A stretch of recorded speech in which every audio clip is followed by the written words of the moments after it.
আল্লাহ মাফ করুক, যে মহিলারা ঘরে বসে খাইতে চায় না, কামাই করে খেতে চায়, বেশি টাকা চায়, বেশি ইনকাম চায়, তাদের জন্য এই ভিডিওটা। কিছু কিছু মহিলারা দেখবেন স্বামী ইনকাম করে এনে দিলেও তারা সন্তুষ্ট না, তাদেরও কামাই করতে হবে, আরও টাকা চাই, আরও মানে বড় লোক হওয়া চাই।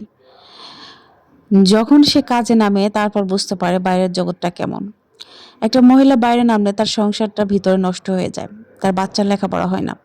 এই যে মহিলাগুলো 8টা থেকে 5টা পর্যন্ত কাজ করে, কিছু কিছু মায়েরা ছোট বাচ্চাদের একাই রেখে আসে, স্কুল থেকে কখন আসে, যায় কি যায় না দেখারও টাইম নেই, কারণ কাজ ফাঁকি দিয়ে তারা যাইতে পারবে না।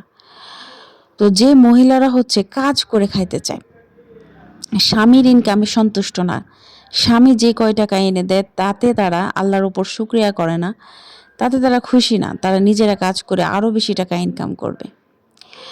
সবচাইতে বড় কথা হচ্ছে আল্লাহর সন্তুষ্টি, আল্লাহর উপর ভরসা, আর অল্পতে খুশি থাকার ভিতরে যে শান্তিটা, সেই শান্তিটা কখনোই আপনি অনেক খামচাখামচি করে পাবেন না। আমি এরকম মহিলাও দেখছি যে ইনকাম করে স্বামীর উপরে ধমক দিতে পারে, এই জন্য ইনকাম করতে আসছে। স্বামীর উপরে ধমক দিতে দেওয়া লাগবে কেন?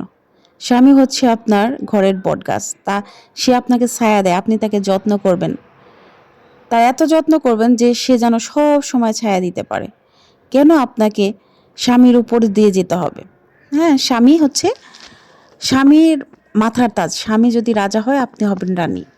আর সব সময় ফ্যামিলির সাথে, স্বামীর সাথে সম্পর্ক ভালো রাখতে হবে, না হলে আপনার স্বামী ডিপ্রেশনে, কামাইতে, কোনো কিছুতে বরকত হবে না যদি তার মার দোয়া তার সাথে না থাকে। যতগুলো মহিলাই দেখি বাইরে কাজ করে, ফ্যামিলিতে শ্বশুর শাশুড়ির সাথে বোনাবোন নাই, শাশুড়িকে দেখতে পারে না, শাশুড়িকে 2 টাকা দিলে তাদের খুব চলে। আর তুমি যে এখন কামাই করতেছো, ভালো লাগে না, অসুস্থ হয়ে যাও, মানে জীবনটা তুমি এখন অপছন্দ করো, কিন্তু এই জীবনটা তো তুমি নিজেই চেয়ে আনছো। তো আমি মনে করি যার স্বামী মাত্র অল্প কিছু টাকা ইনকাম করে, কোনো রকম টেনে টুনে সংসার চলে, তার স্ত্রী যদি ঘরে বসে 5 ওয়াক্ত নামাজ পড়ে, আল্লাহর কাছে তাহাজ্জুদ পড়ে, রিজিকের জন্য, বরকতের জন্য দোয়া করে, আল্লাহ তাআলা তার একটা ব্যবস্থা করবে। আর স্বামীকে যদি মানসিক শান্তি দেয়, ভরসা দেয়, তাহলে ইনশাল্লাহ অবশ্যই তার স্বামী ভালো কিছু করতে পারবে। কোনো মহিলারই স্বামীর উপর বেশি কথা বলা, বেশি পোদ্দারি করার জন্য, বেশি ধমকদারি করার জন্য কাজে নামা উচিত না। কারণ তারা কাজে নেমে বুঝে যে তারা কত বড় ভুল করছে। যে মহিলা কাজে আসছে, এগুলোর ভিতরে বেশিরভাগ মহিলার 2টা 3টা করে বিয়ে, সবার না, 2-1 জনের একটাই বিয়ে।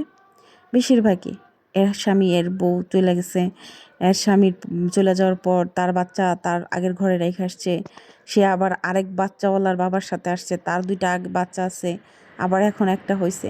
তো এটাকে জীবন, এটা সুন্দর জীবন না।